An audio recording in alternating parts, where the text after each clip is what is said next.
কবিগুরু রবীন্দ্রনাথ ঠাকুরের সুপ্রভাত। রুদ্র, তোমার দারুণ দীপ্তি এসেছে দুয়ার ভেদিয়া, বক্ষে বেজেছে বিদ্যুৎ বাণ, স্বপ্নের জাল ছেদিয়া। ভাবিতেছিলাম উঠি কিনা উঠি, অন্ধ তামস গেছে কিনা ছুটি, রুদ্ধ নয়ন মেলি কিনা মেলি, তন্দ্রা জরিমা মাজিয়া। এমন সময় ঈশান, তোমার বিষান উঠেছে বাজিয়া। বাজেরে গরজি বাজেরে, দগ্ধ মেঘের রন্ধ্রে রন্ধ্রে, দীপ্ত গগন মাঝেরে। চমকি জাগিয়া পূর্ব ভুবন, রক্ত বদন লাজেরে। ভৈরব, তুমি কি বেশে এসেছ? ললাটে ফুসেছি নাগিনী, রুদ্র বীণায় ওই কি বাজিল সুপ্রভাতের রাগিনী। মুগ্ধ কোকিল কই ডাকে ডালে, কই ফোটে ফুল বনের আড়ালে। বহুকাল পরে হঠাৎ যেন রে অমানিশা গেল ফাটিয়া, তোমার খড়গ আধার মহিষে দুখানা করিল কাটিয়া। ব্যথায় ভুবন ভরিছে, ঝড়ো ঝড়ো করি রক্ত আলোক গগনে গগনে ঝরিছে। কেহ বা জাগিয়া উঠেছে কাঁপিয়া, কেহ বা স্বপনে ডরিছে। তোমার শ্মশানে কিঙ্কর দল দীর্ঘ নিশায় ফুকারি, শুষ্ক অধর লেহিয়া লেহিয়া উঠিছে ফুকারি ফুকারি। অতিথি তারা যে আমাদের ঘরে করেছে নৃত্য প্রাঙ্গণ পরে। খোলো খোলো দ্বার ওগো গৃহস্থ, থেকো না লুকায়। যার যাহা আছে আলো বহি আনো, সব দিতে হবে চুকায়। ঘুমায় না আর কেহরে, হৃদয় পিণ্ড ছিন্ন করিয়া ভাণ্ড করিয়া দেহরে। ওরে দিন প্রাণ কি মোহের লাগি, রেখেছিস মিছে স্নেহরে। উদয়ের পথে শুনি কার বাণী, ভয় নাই ওরে ভয় নাই, নিঃশেষে প্রাণ যে করিবে দান, ক্ষয় নাই তার ক্ষয় নাই। হে রুদ্র, তব সঙ্গীত আমি কেমনে গাহিব কহি দাও স্বামী। মরণ নৃত্যে ছন্দ মিলায় হৃদয় ডমরু বাজাবো, ভীষণ দুঃখে ডালি ভরে লয় তোমার অর্ঘ্য সাজাবো। এসেছে প্রভাত এসেছে, তিমিরান্তক শিবশঙ্কর কি অট্টহাস হেসেছে। যে জাগিল তার চিত্ত আজিকে ভীম আনন্দে ভেসেছে। জীবন সপিয়া জীবনেশ্বর, পেতে হবে তব পরিচয়। তোমার ডঙ্কা হবে যে বাজাতে, সকল শঙ্কা করি জয়। ভালোই হয়েছে ঝঞ্ঝার বায়ে, প্রলয়ের জটা পড়েছে ছড়ায়। ভালোই হয়েছে প্রভাত এসেছে, মেঘের সিংহ বাহনে। মিলন যজ্ঞে অগ্নি জ্বালাবে, বজ্র শিখার দাহনে। তিমির রাত্রি পোহায়, মহাসম্পদ তোমারে লোভিব, সব সম্পদ খোয়ায়। মৃত্যুরে লব অমৃত করিয়া, তোমার চরণে ছোঁয়ায়, তোমার চরণে ছোঁয়ায়, তোমার চরণে ছোঁয়ায়। কবিগুরু রবীন্দ্রনাথ ঠাকুরের বর্ষার দিনে।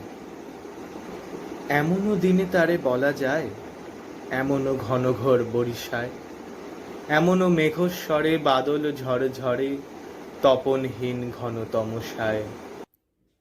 সে কথা শুনবে না কেহ আর, নিভৃত নির্জন চারিধার। দুজনে মুখোমুখি, গভীর দুঃখে দুঃখী। আকাশে জল ঝরে অনিবার, জগতে কেহ যেন নাহি আর। সমাজ সংসার মিছে সব, মিছে জীবনের কলরব। কেবল আঁখি দিয়ে আঁখির সুধা পিয়ে, হৃদয় দিয়ে হৃদি অনুভব।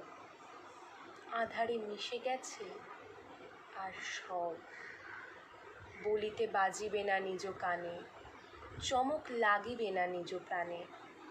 সে কথা আঁখি নিরে মিশিয়া যাবে ধীরে, এ ভরা বাদলের মাঝখানে।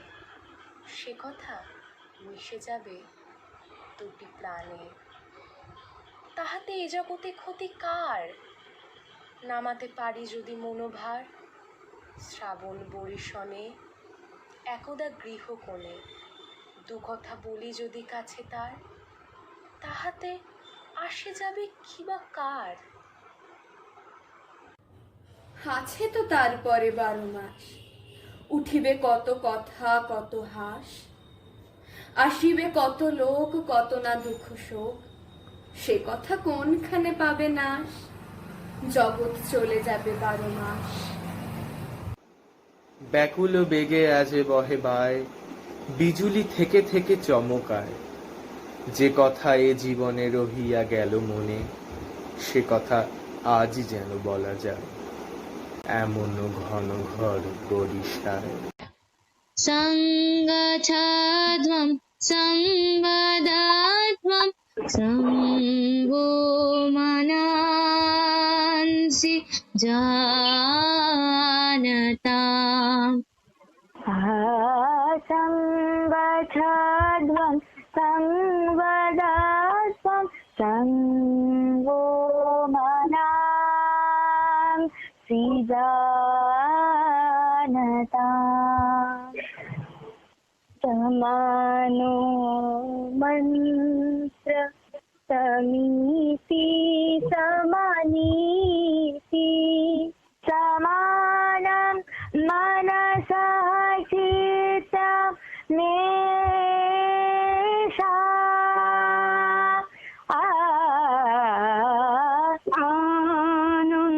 आनन्दलोके मङ्गलालोके বিরাজো সত্য সুন্দরো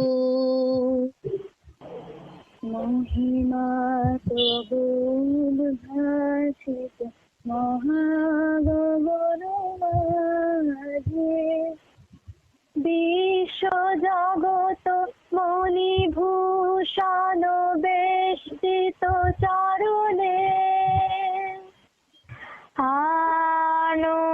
আনন্দলোকে মঙ্গলালোকে বিরাজো সত্য সুন্দরো।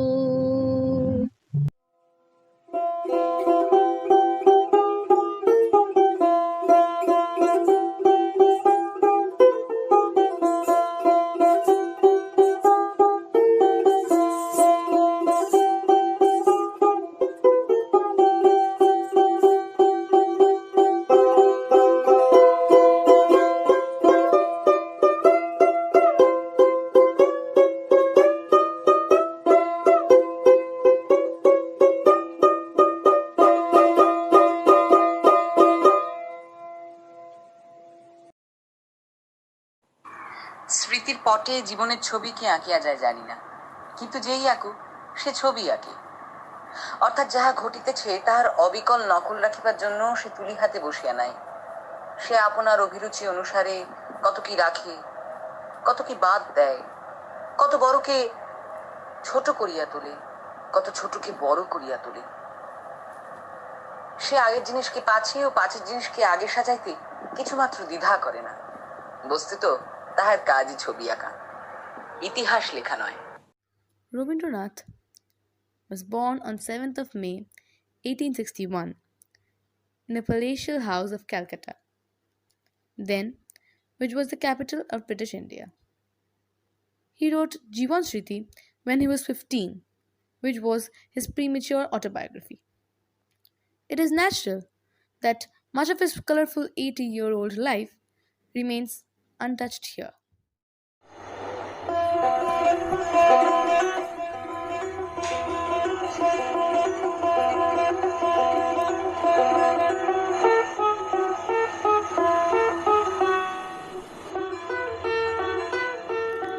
তখন আমার বয়সটাও কাঁচা, অবশ্য এখনও তাই, কারণ আমার স্রষ্টা আমাকে বার্ধক্যে পৌঁছতেই দেননি।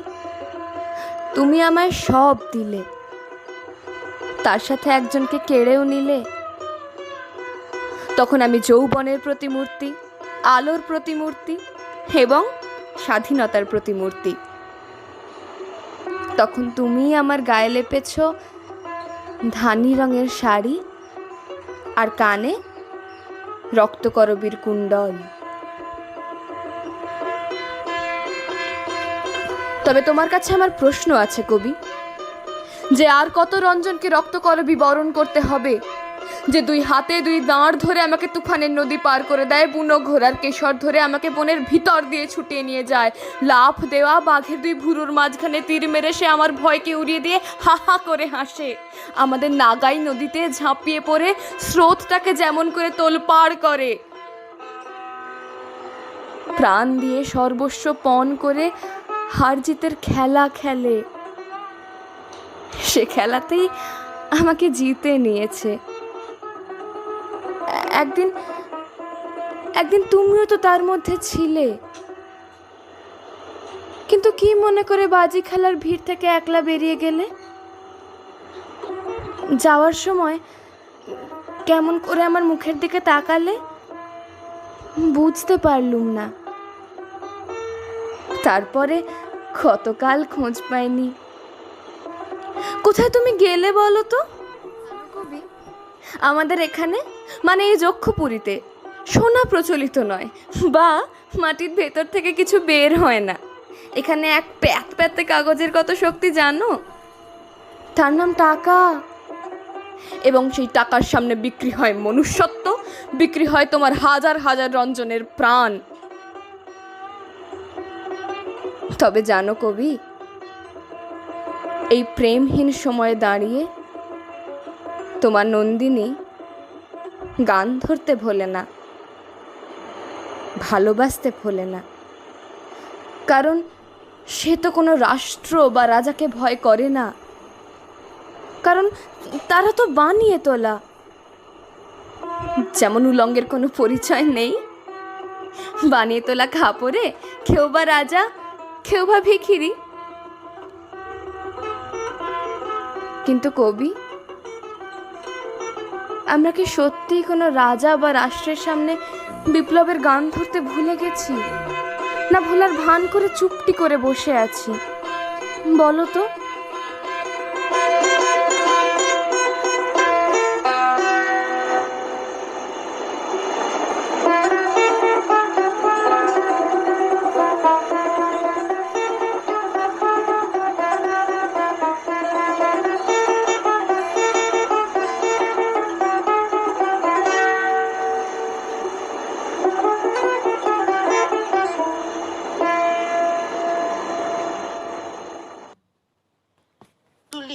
In intimate touch with nature, daily to grow in an atmosphere of service, is offered to all creatures, tending to trees, feeding birds and animals, learning to feel the immense mystery of the soil, water and air.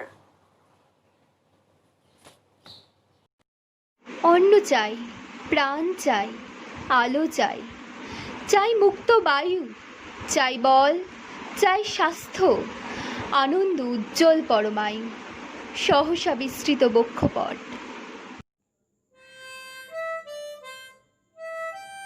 তুমি তোমার জীবনশ্রীতে লিখেছ যে বাড়ির বাহিরে আমাদের যাওয়া বারণ ছিল, এমনকি বাড়ির ভিতরেও আমরা সর্বত্র যেমন খুশি যাওয়া আসা করিতে পারিতাম না। সেই জন্য বিশ্ব প্রকৃতিকে আড়াল আবডাল হইতে দেখিতাম। বাহির বলিয়া একটি অনন্ত প্রসারিত পদার্থ ছিল, যাহা আমার অতীত, অথচ যাহা রূপ শব্দ গন্ধ দ্বারা জানলা নানা ফাঁক ফুকর দিয়া এদিক ওদিক হইতে আমাকে চকিতে ছুঁইয়া যাইত। সে যেন গরাদের ব্যবধান দিয়া নানা ইশারায় আমার সঙ্গে খেলা করিবার নানা চেষ্টা করিত। সে ছিল মুক্ত, আমি ছিলাম বদ্ধ, মিলনের উপায় ছিল না। সেই জন্য প্রণয়ের আকর্ষণ ছিল প্রবল।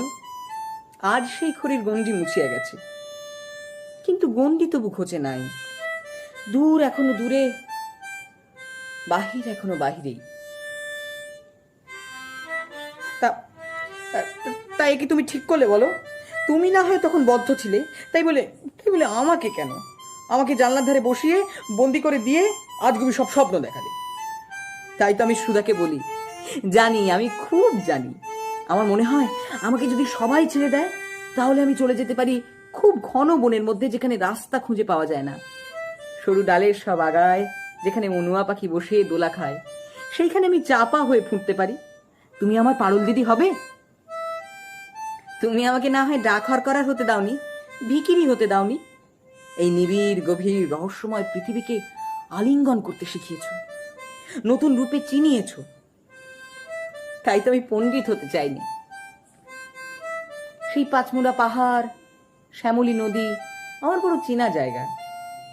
যেখানে দইওয়ালার গ্রাম, সেও আমার বড় চেনা। জানো কবি, তুমি আমাকে সেই যে ক্রৌঞ্চ দ্বীপের সন্ধান দিয়েছিলে, তার খোঁজ আমি এখনো পাইনি। যে দেশ পাখিদের দেশ, যেখানে মানুষ নেই, তারা কথা কয় না, চলে না, শুধু গান গায় আর ওড়ে। যেখানে সব নীল রঙের পাহাড় আছে, যে পাহাড়ে ঝর্ণা আছে। যেদিন আমি সন্ধান পাবো সেই দ্বীপের, যেদিন আমার খোঁজ ফুরবে, সেদিন তোমার যাত্রাও ফুরবে। যে যাত্রা অনন্যের খোঁজে, যে যাত্রা অনন্তের পথে, যে যাত্রা স্বাধীন কিন্তু অমর নয়। আমাদের এখানেও এই এক মরণ দশা আমার মতো সকলের হয়েছে। তারাও সবাই বন্দী তোমার অমলের মতন।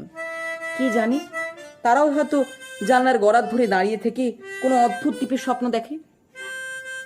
তাই তো কবি, তুমি বলে গেছো যে মুক্তি যখন আসবে, তখন তাকে জেনো, তাকে ভালোবেসো, তার সাথে ঝগড়া করো, অভিমান করো, নিত্য আপোষ করো, তাকে বোঝা বানিয়ে বয়ে বেরিও না।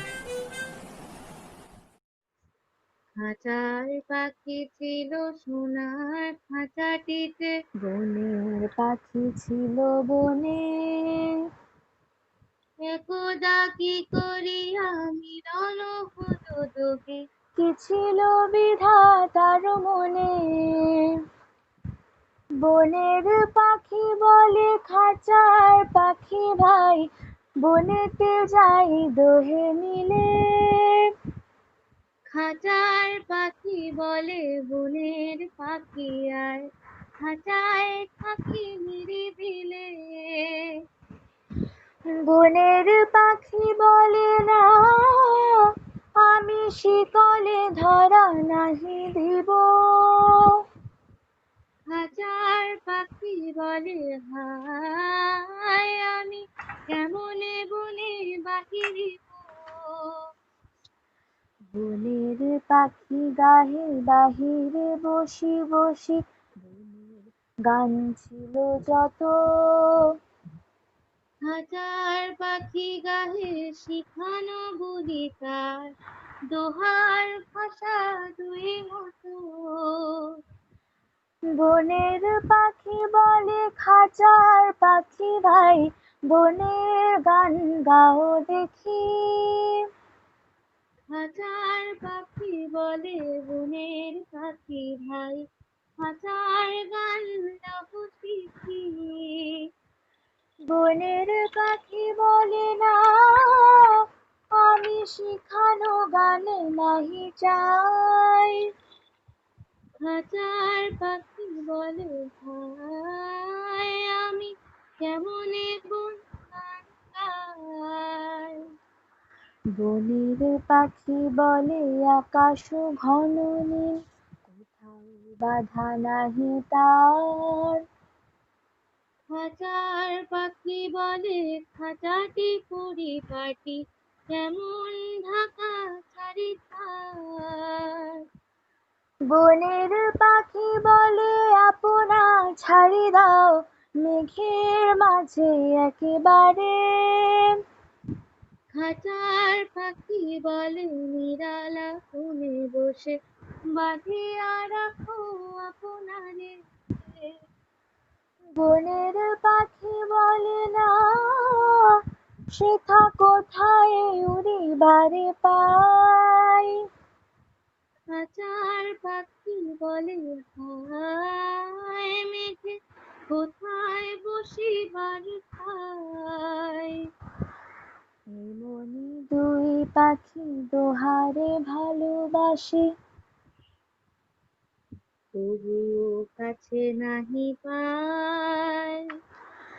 খাঁচার ফাঁকে ফাঁকে পরশে মুখে মুখে, নীরবে চোখে চোখে চায়, দুজনে কেহ কারে বুঝিতে নাহি পারে, বুঝাতে না রে আপনার। দুজনে একা একা ঝাপটি মরে পাখা, কাতরে কহে কাছে আয়। বনের পাখি বলে না কবে খাঁচায় রুধি দিবে দ্বার, খাঁচার পাখি বলে হায় মোর শপথে নাহি করিবার, মোর শপথে নাহি করিবার, মোর শপথে নাহি করিবার। মধুমঞ্জুরি, নারিকেল, চামেলি বিতান, ছায়াতল তার আসনতল। এরই মাঝে ময়ূরের আসনটিকেও ও আহ্বান জানিয়েছে। কচি পাতা যে বিশ্বাসে দ্বিধাহীন, হেথা আসে তোমারও তেমনই অধিকার। পিয়ারসন কিছু বিদেশি পাখি আশ্রমে এনে ছেড়ে দিয়েছিলেন। পরদেশিতে তাদের কথায় চটুল ফিঙা পাখির কথাও আছে। পরদেশি এই পাখির সাথে পরাণে ভেদ কি আছে? একদিন মধ্যাহ্নে খুব মেঘ করিয়াছে। সেই মেঘলা দিনের ছায়াঘন অবকাশের আনন্দে বাড়ির ভিতরে এক ঘরে খাটের উপর উপুর হইয়া পড়িয়া একটি স্লেট লইয়া লিখিলাম গহনা কুসুমা কুঞ্জ মাঝে, লিখিয়া ভারী খুশি হইলাম।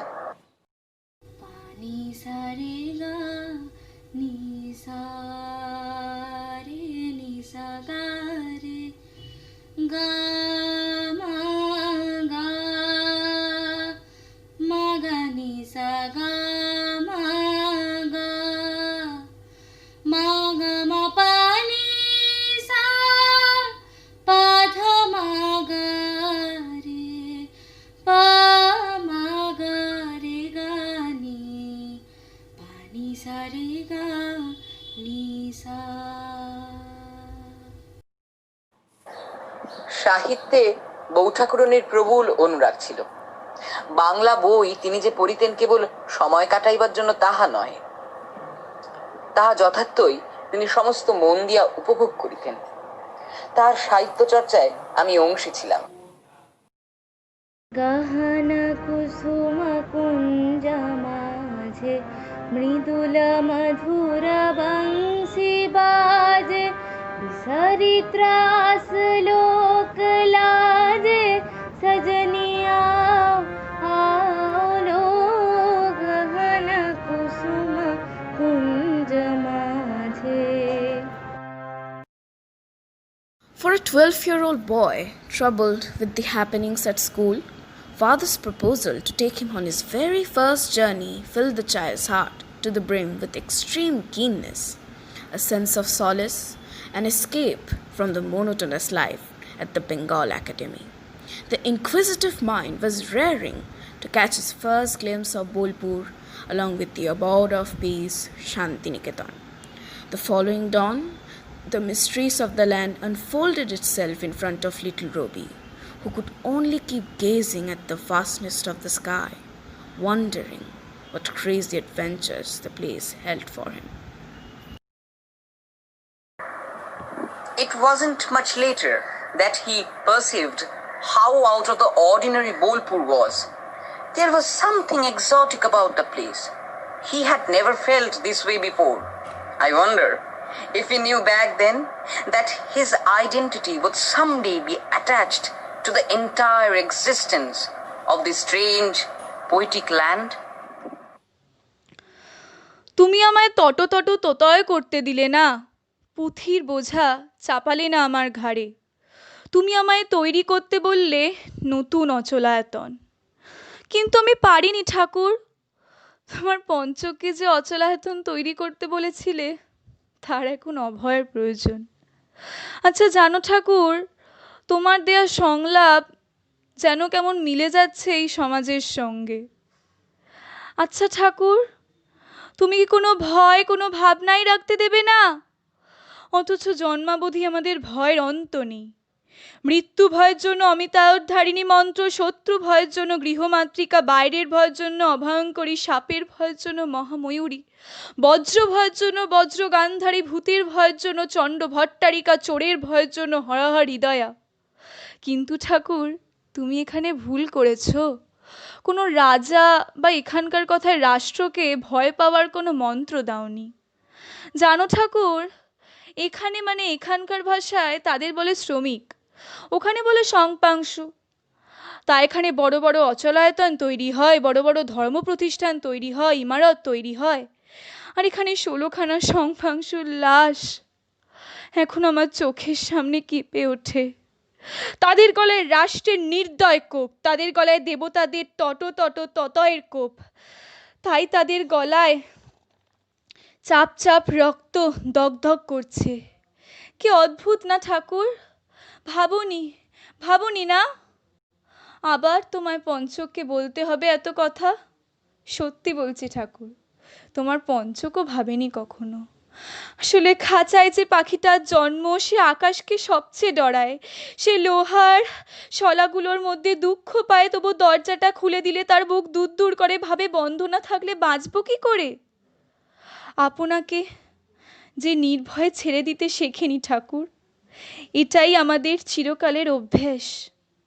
তোমার পঞ্চক এখন বড়ই ক্লান্ত, বড় বিধ্বস্ত। অভয় দাও ঠাকুর, অভয় দাও। তার শুধু গলায় সুর আছে, তাও মরতে বসেছে। তোমার পঞ্চক আজ হেরেছে ঠাকুর, তার মাথা নত।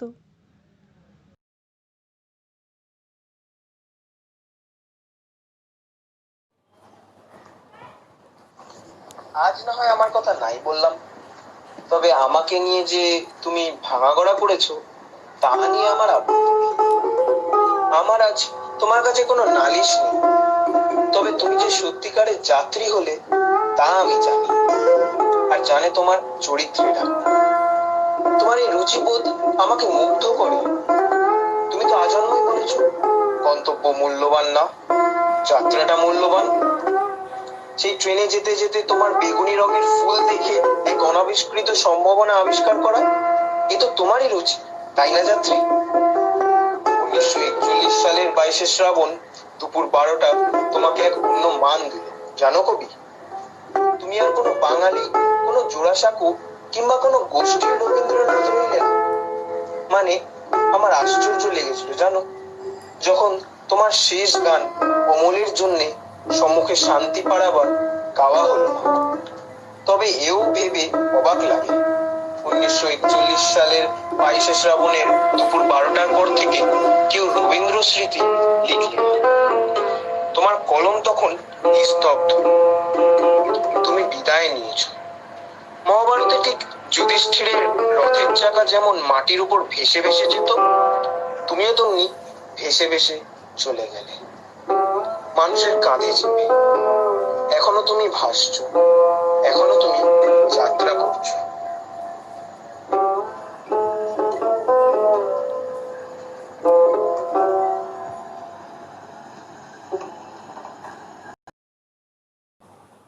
কালের যাত্রার ধ্বনি শুনিতে কি পাও, তারি রথ নিত্যই উধাও। জাগাইছে অন্তরিক্ষে হৃদয় স্পন্দন, চক্রে পিষ্ঠ আধারের বক্ষ ফাটা তারার ক্রন্দন। ওগো বন্ধু, সেই ধাবমান কাল জড়ায় ধরিল মোরে ফেরিতার জাল। তুলে নিল দ্রুত রথে দুঃসাহসী ভ্রমণের পথে, তোমা হতে বহু দূরে। মনে হয় অজস্র মৃত্যুরে পার হয়ে আসলাম আজ নবপ্রভাতের শিখর চূড়ায়। রথের চঞ্চল বেগ হাওয়ায় উড়ায় আমার পুরানো নাম। ফিরিবার পথ নাহি, দূর হতে যদি দেখো চাহি, পারিবে না চিনিতে আমায়। এ বন্ধু, বিদায়।